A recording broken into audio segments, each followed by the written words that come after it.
You spent 3 years building yourself into someone your boss would respect. You showed up early. You stayed late.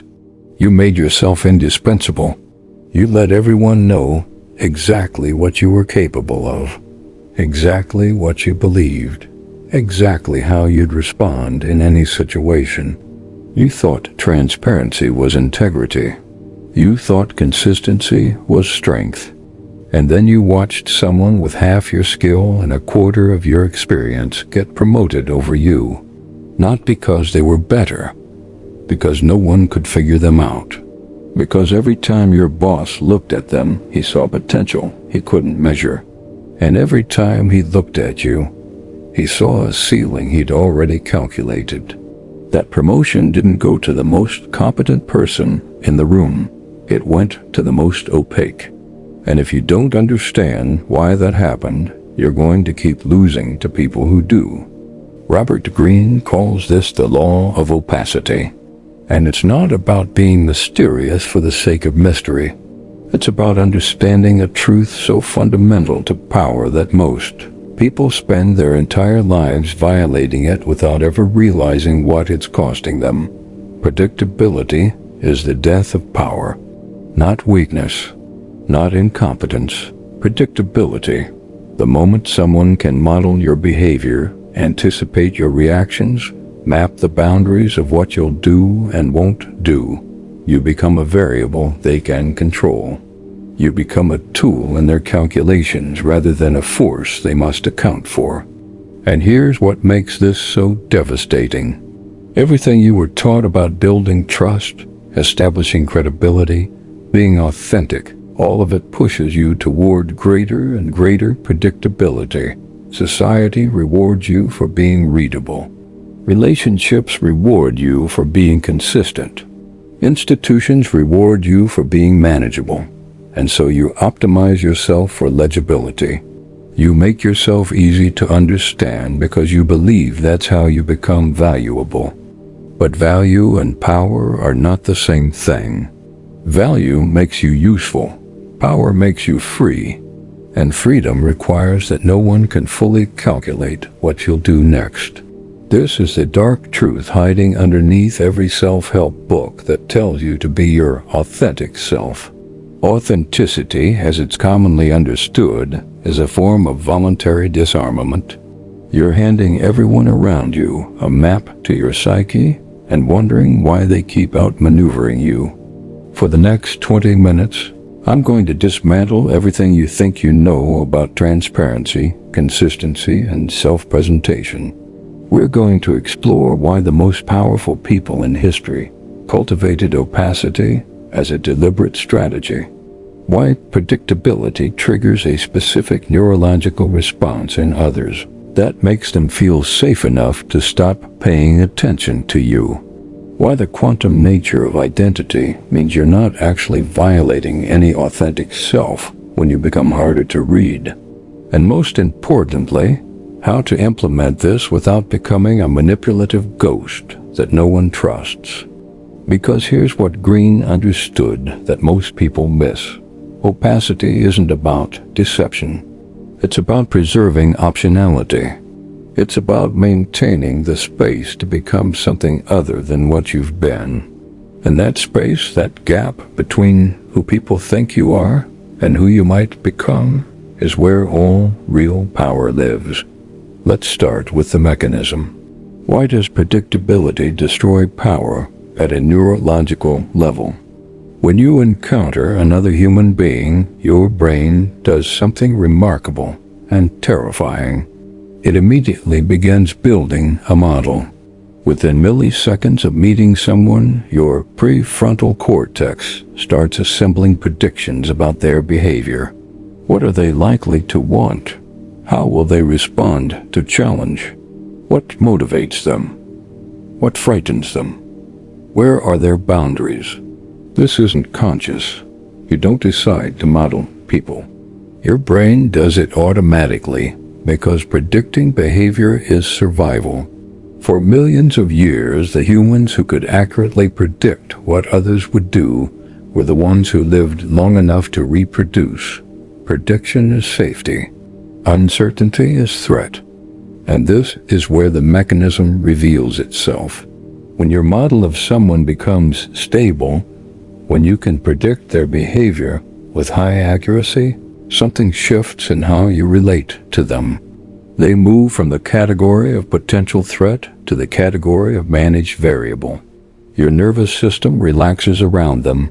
Your vigilance decreases. They become, in a very real, neurological sense, less important. Think about the people in your life you take for granted. The ones whose opinions don't carry the weight they used to.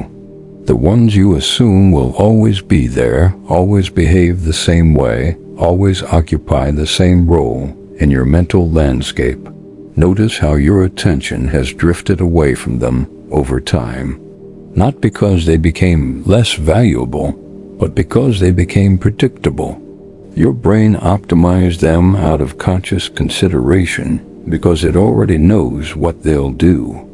Now think about the people who still command your attention, the ones whose approval you still seek, the ones who make you slightly nervous, slightly uncertain, slightly on edge.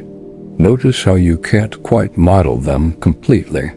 There's always some dimension of their behavior you can't predict, some aspect of their character that refuses to resolve into a stable pattern. That uncertainty is what keeps them powerful in your psychological economy. This is the first dark truth. Power lives in the gap between what people expect and what they get. The moment that gap closes, the moment your behavior becomes fully predictable, you lose your hold on their attention.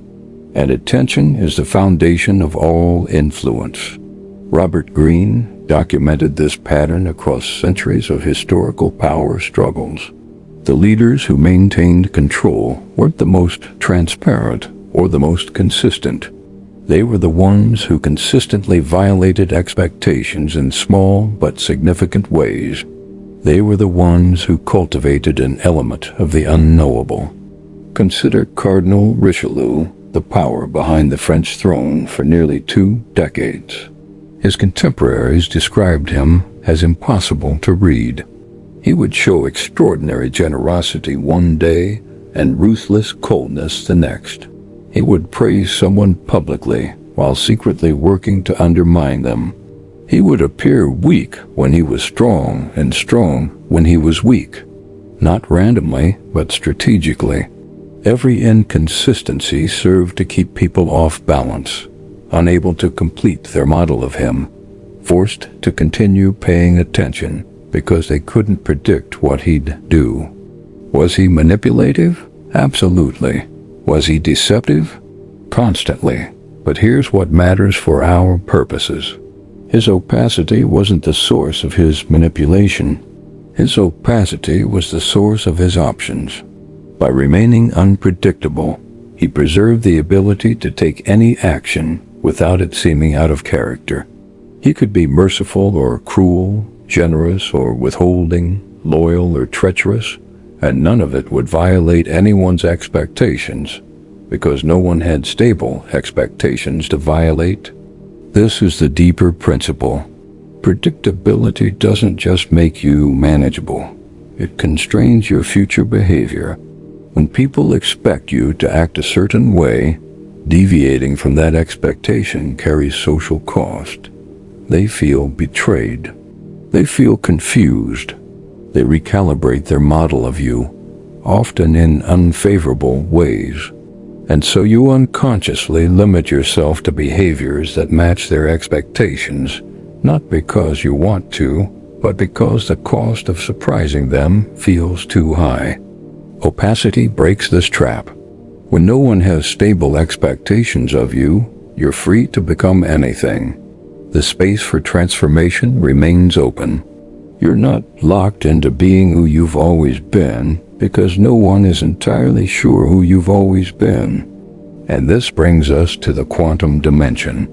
The reason opacity works isn't just strategic, it's ontological. At the deepest level of reality, you are not a fixed entity with stable properties.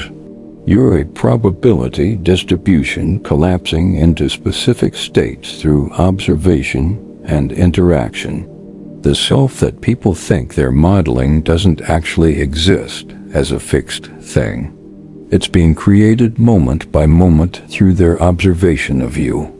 Quantum physics discovered something disturbing about the nature of particles. Before measurement, a particle doesn't have a definite position or momentum. It exists in a superposition of all possible states simultaneously. The act of measurement collapses this superposition into a single definite state. But here's the key insight. The measurement doesn't reveal a pre-existing property. It creates the property through the act of observation. Your identity works the same way. Before someone observes you, before they interact with you and form impressions, there's no definite you for them to perceive. Their observation doesn't discover your character. It participates in creating your character within their model of reality. And the more observations they make, the more data points they collect, the more their model of you collapses from infinite possibility into a single fixed prediction. When you're transparent, when you freely offer information about your values, your fears, your patterns, your limits, you're accelerating this collapse. You're helping them measure you more precisely. You're enabling them to construct a tighter, more constraining model of who you are. And that model, once constructed, begins to exert gravitational force on your actual behavior. You start conforming to their expectations because social reality is constructed through shared models, and violating a strongly held model has real consequences. Opacity is a strategy for remaining in superposition. It's a way of preventing others from collapsing your possibilities into a single predicted outcome. When you're opaque, you preserve the quantum nature of your identity. You remain a distribution of potentials rather than a fixed point. And that distribution, that cloud of who you might be, is where your power lives. This isn't mystical language dressed up in scientific terminology. This is the actual mechanism by which social reality gets constructed. When someone can't predict you, they're forced to keep modeling you. They're forced to keep paying attention, keep gathering data, keep revising their expectations. You remain active in their psychological processing rather than being optimized into background. And that active processing is what we experience as influence, as weight, as power. Let me tell you about a transformation that illustrates this. A man spent years building his career on expertise. He became the person everyone called when they had questions about his domain. He made himself indispensable by making himself predictable. You know exactly what you'll get when you ask him. That was his brand. That was his value proposition. And it worked up to a point. He got respect. He got job security. He got the quiet satisfaction of being needed. But he never got power. He never got promoted into leadership. He never got invited into the rooms where real decisions were made, and he couldn't understand why. He was more knowledgeable than the people above him, more reliable, more consistent. Why did they keep passing him over? The answer was his predictability. His bosses knew exactly what they'd get from him, which meant they knew exactly where to place him in their mental models. He was a tool, a useful, high-quality tool, but a tool nonetheless. Tools don't get consulted about strategy. Tools get deployed according to plans made by people who remain unpredictable enough to seem like decision-makers rather than instruments. His transformation began when he started deliberately violating small expectations. He declined a request he would normally accept without explanation. He expressed an opinion that contradicted his established expertise without defending it. He took a vacation without warning, without apologizing, without making himself available for emergencies. small acts of opacity, small refusals to be fully modeled. At first, people were confused. Then they became curious. Then, remarkably, they began paying attention to him in ways they never had before. His bosses started asking what he thought about things outside his domain. His colleagues started wondering what else they didn't know about him. He hadn't changed his competence. He changed his predictability. And that shift, that introduction of uncertainty into other people's models of him, translated into a felt sense of increased significance. Within 18 months, he was in a leadership role he'd been passed over for repeatedly, not because he'd become more capable, because he'd become harder to calculate. His superiors couldn't place him as precisely in their mental models, which meant they couldn't dismiss him as a known quantity. He'd become a force to account for rather than a variable to deploy. This is the practical application of opacity. You're not trying to become mysterious in some performative sense. You're trying to introduce enough uncertainty into others' models of you that they can't optimize you into background processing. You're trying to stay active in their psychological calculations. You're trying to preserve the space to surprise them, because that space is where influence lives. But here's where most people get this wrong. They hear opacity and think deception. They think the strategy is to present a false self, to deliberately mislead people about who you are. And this misunderstanding leads to two failure modes. Either they reject the strategy entirely because they have moral objections to deception, or they implement it through actual lies that eventually collapse under their own weight. Opacity is not deception. Deception requires that there be a true self you're hiding and a false self you're presenting. Opacity operates on a completely different ontological basis. It recognizes that there is no singular true self to hide or reveal. There are only different facets of an endlessly complex being, different potentials that could be expressed depending on context, different aspects that could be emphasized or de-emphasized without any of them being more real than the others. When you're opaque, you're not lying about who you are. You're refusing to collapse who you are into a single stable narrative that others can model and predict. You're insisting on your own multiplicity. You're maintaining your right to contain contradictions, to evolve, to surprise even yourself. This isn't deception. It's a more accurate representation of what any human being actually is. The demand for consistency, for transparency, for stable, authentic selfhood is the deception.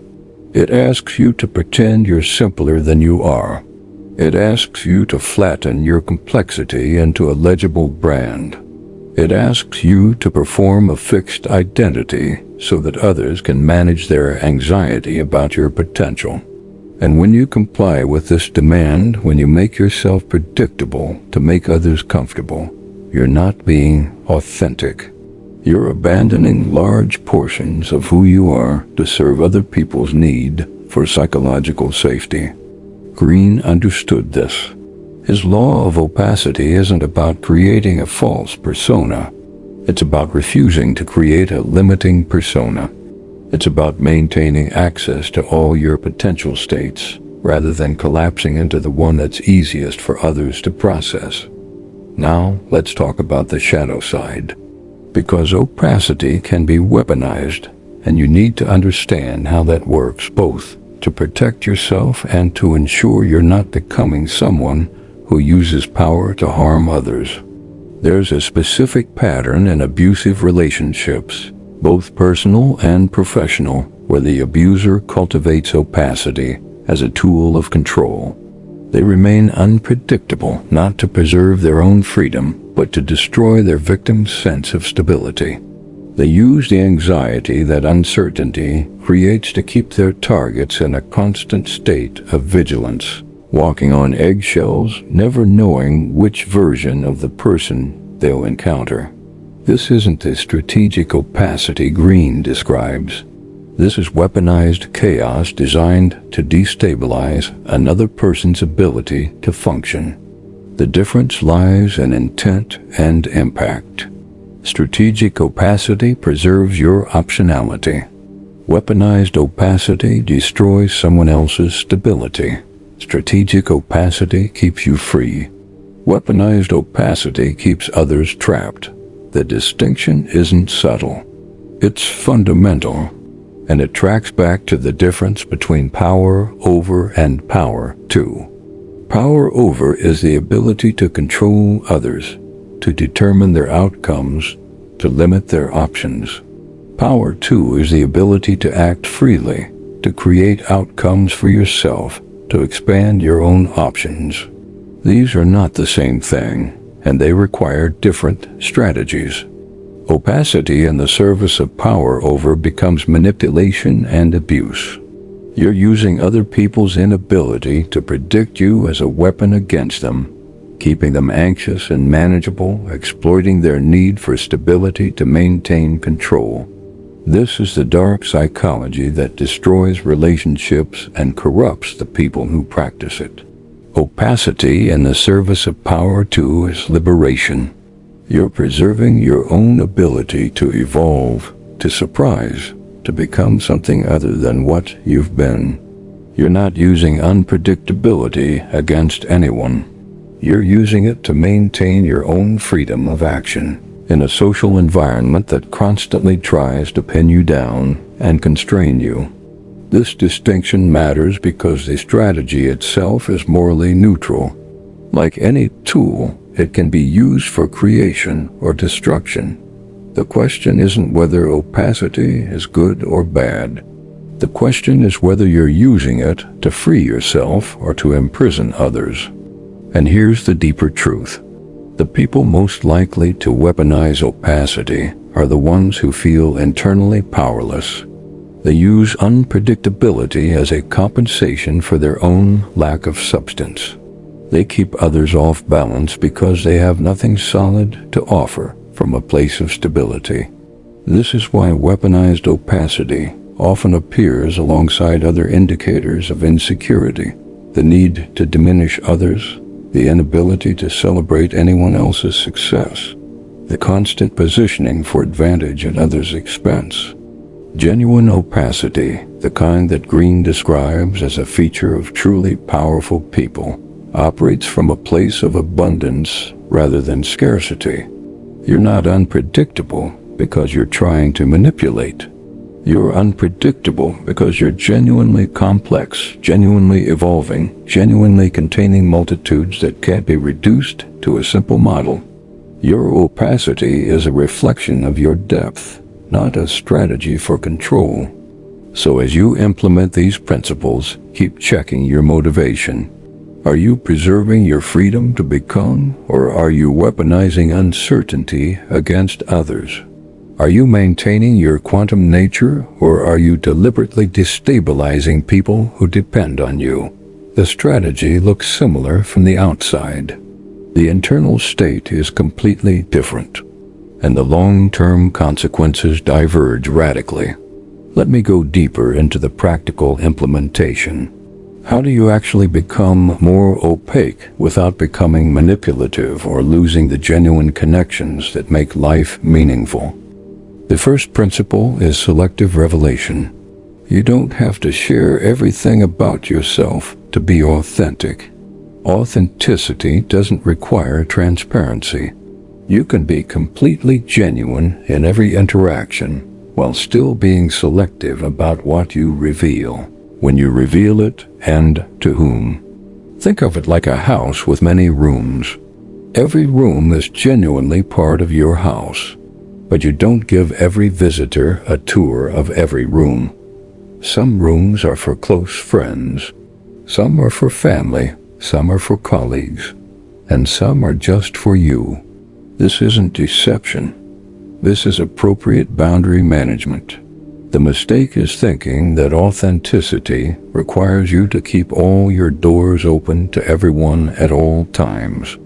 When you practice selective revelation, you share what's relevant, what serves the connection, what you choose to offer. But you don't feel obligated to fill in every gap in someone else's model of you. You let their questions remain unanswered when answering them would only serve their ability to predict you rather than the relationship itself.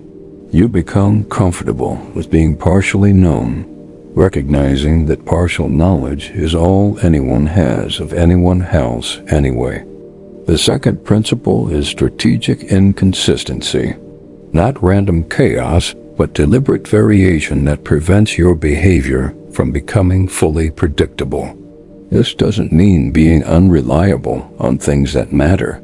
It means introducing enough variation in low-stakes areas that people can't construct an airtight model of how you'll behave in all situations. You usually respond to emails within an hour. Sometimes you wait a day. Not because you're playing games, but because your response time isn't a fixed property of your character that should be modeled and expected. You usually order the same thing at restaurants. Occasionally, you try something completely different. Not as a performance, but as a reminder to yourself and others that your preferences aren't fixed.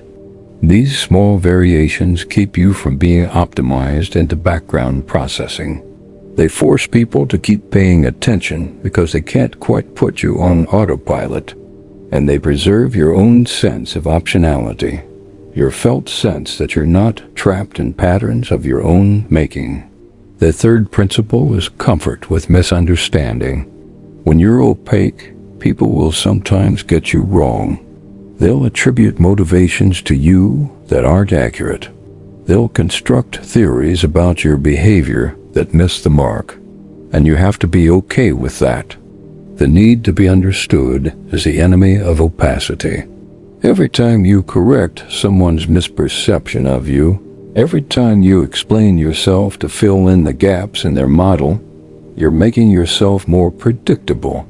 You're helping them collapse your quantum nature into a single fixed state. And you're doing it because you can't tolerate the discomfort of being misread. Powerful people don't need to be understood by everyone. They recognize that being misunderstood is part of maintaining optionality. When someone has the wrong idea about you, that wrong idea creates space for you to act outside their expectations without it seeming like a violation. Their misunderstanding becomes a kind of camouflage that preserves your freedom of movement. This doesn't mean you should lie or encourage false beliefs about yourself. It means you should resist the compulsion to correct every misperception. Let some wrong ideas stand. Let some gaps in understanding remain unfilled. The cost of being misunderstood is usually lower than the cost of being fully predicted. The fourth principle is the cultivation of genuine complexity. The most sustainable form of opacity isn't a strategy you implement on top of a simple self. It's the natural result of becoming genuinely more complex, more multifaceted, more containing of contradictions. Read widely. Expose yourself to perspectives that don't fit together neatly. Hold beliefs that exist in tension with each other. Develop capacities that seem contradictory. Be someone who meditates and competes ruthlessly. Be someone who creates art and analyzes spreadsheets. Be someone who values tradition and embraces change. This isn't about performing complexity. It's about actually becoming more complex. When you genuinely contain multitudes, when your character really does have dimensions that don't resolve into a simple model, your opacity is effortless. You're not trying to be unpredictable. You are unpredictable because you're genuinely too complex to model completely. This is the sustainable path to opacity. Not strategic games that exhaust you and damage your relationships, but genuine growth into a more expansive version of yourself that naturally resists reduction. Now I need to address the fear that stops most people from implementing these principles. The fear that if you become more opaque, you'll lose connection. That intimacy requires full transparency, that the people who love you need to know everything about you. This fear is based on a misunderstanding of what intimacy actually is. Intimacy isn't total knowledge of another person. No one has total knowledge of anyone, including themselves. Intimacy is the experience of being deeply seen in the aspects of yourself that you choose to share. It's the feeling of being known in the ways that matter, not in every possible way. The most intimate relationships are not the ones where both people know everything about each other. They're the ones where both people feel safe to reveal what matters to them when they're ready in the way they choose. Intimacy is about depth of connection in specific shared spaces, not comprehensive mapping of the other person's entire psyche. When you maintain opacity, you're not betraying your intimate relationships. You're preserving your selfhood within them. You're refusing to dissolve completely into another person's model of you. You're maintaining the separateness that makes genuine connection possible. Because genuine connection requires two distinct people. When you become fully transparent, fully predictable, fully modeled, you start to disappear as a distinct other, and the relationship loses the tension that keeps it alive. The couples who stay engaged with each other over decades are not the ones who know everything about each other. They're the ones who keep discovering new things, who still surprise each other, who maintain dimensions of selfhood that haven't been fully explored by their partner. They're opaque enough to remain interesting, to remain mysterious, to remain other, and that otherness is what sustains desire and engagement over time. So don't let the fear of losing intimacy stop you from maintaining appropriate opacity. Your close relationships don't need you to be fully transparent. They need you to be genuinely present in the spaces you choose to share. Those aren't the same thing. We need to go deeper now, into the mechanism by which predictability actually destroys your power over your own life, not just your power relative to others. When you become predictable, when you establish stable patterns of behavior that never vary, something happens to your own psychology.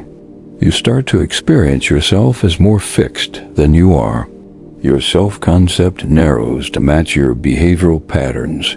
You forget that you have the capacity to do otherwise.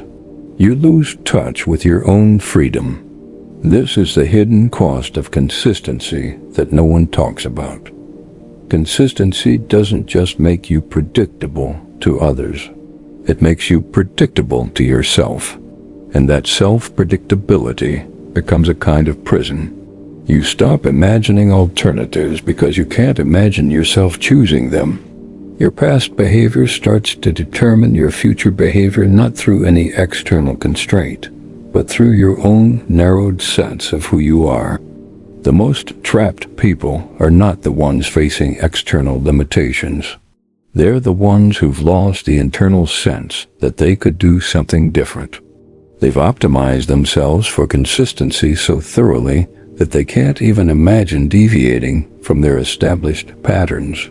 They've collapsed their own quantum nature into a single fixed state, and then mistaken that state for their true self. Opacity, practiced on yourself, is the antidote to this trap. When you deliberately introduce variation into your own behavior, when you surprise yourself by making choices you wouldn't have predicted, you keep your sense of optionality alive. You remind yourself that your past doesn't determine your future. You maintain access to the parts of yourself that your habitual patterns have obscured. This is why the cultivation of opacity isn't just a power strategy. It's a practice of self-liberation. Every time you act unpredictably, you're breaking the hypnosis of your own consistency. You're dissolving the fixed self-concept that limits your imagination. You're returning yourself to the quantum state of possibility that you actually inhabit, but normally forget. And from that state, genuine transformation becomes possible. Not the incremental self-improvement that just optimizes your existing patterns, but the radical discontinuity that creates a fundamentally different life. The breakthroughs, the phase shifts, the moments when you become someone you couldn't have predicted from who you were before. These moments are only possible when you haven't fully collapsed into predictability, when there's still uncertainty in your own model of yourself, when you haven't forgotten that you contain infinite potential states waiting to be expressed. Opacity preserves the space for these transformations to occur. Let me tell you about the masters of this practice, not the historical figures Greene documents, but the people living among you who figured this out and implemented it to remarkable effect. There's a pattern you'll notice if you start paying attention. The people with real power, the ones who shape events rather than being shaped by them, are almost never fully legible. You can't quite figure them out. You can't predict with certainty what they'll do next. They have opinions you wouldn't have expected. They make choices that don't fit the pattern. They contain contradictions that they don't feel any need to resolve. Watch them in meetings. They don't volunteer information unnecessarily. They ask questions more than they answer them. They express certainty when it serves them and uncertainty when that serves them better. They're not performing unpredictability. They're naturally operating from a more complex place than the people around them are modeling. And watch the effect they have on others. People pay attention when they speak. People wonder what they're thinking. People adjust their behavior based on imagining how these individuals might respond. That influence doesn't come from position or expertise alone. It comes from the opacity that keeps everyone slightly on edge, slightly uncertain, slightly engaged. You can learn to operate like this. It's not a personality trait you're born with. It's a skill you develop by understanding the mechanism and practicing the principles, by becoming comfortable with being partially known, by introducing strategic variation into your patterns, by cultivating genuine complexity that can't be reduced to a simple model, by resisting the social pressure to make yourself predictable for other people's comfort. The transformation isn't overnight. You've spent years making yourself legible, and those patterns have momentum. But every choice to deviate from your established behavior, every moment of comfort with being misunderstood, every refusal to explain yourself when explanation would only serve someone else's need to predict you, builds the muscle. Over time, you shift from being a fixed point in other people's calculations to being a distribution of possibilities they can't quite pin down. And that shift, that move from predictable to opaque, is where power begins. But here's what you need to understand about the end state. This isn't about becoming inscrutable for its own sake. It's not about maximizing mystery as if mystery were the goal. The goal is freedom. The goal is maintaining access to all your potentials. The goal is refusing to be diminished by other people's need to categorize and predict you. When you master opacity, you don't walk around being deliberately mysterious. You walk around being genuinely free. Free to be consistent when consistency serves you. Free to surprise when surprise serves you. Free to match expectations when matching expectations serves you. Free to violate them when that serves you better. You're not locked into any pattern, including the pattern of being unpredictable. This is the highest form of the practice. When you can move fluidly between transparency and opacity, depending on context, when you can be fully knowable to the people you choose and completely inscrutable to the people who would use that knowledge against you. When your consistency and your variation are both choices rather than compulsions, that's when you've integrated the law of opacity rather than just applying it as a technique. And from that integrated place, something remarkable happens. You stop needing power over others because you have complete power over yourself. You stop seeking influence through manipulation because your influence flows naturally from your freedom. You stop playing games because you're no longer trapped in the game you need to win. The deepest application of Greene's law isn't about gaining advantage in social dynamics. It's about transcending the social dynamics that only have power over people who've made themselves predictable.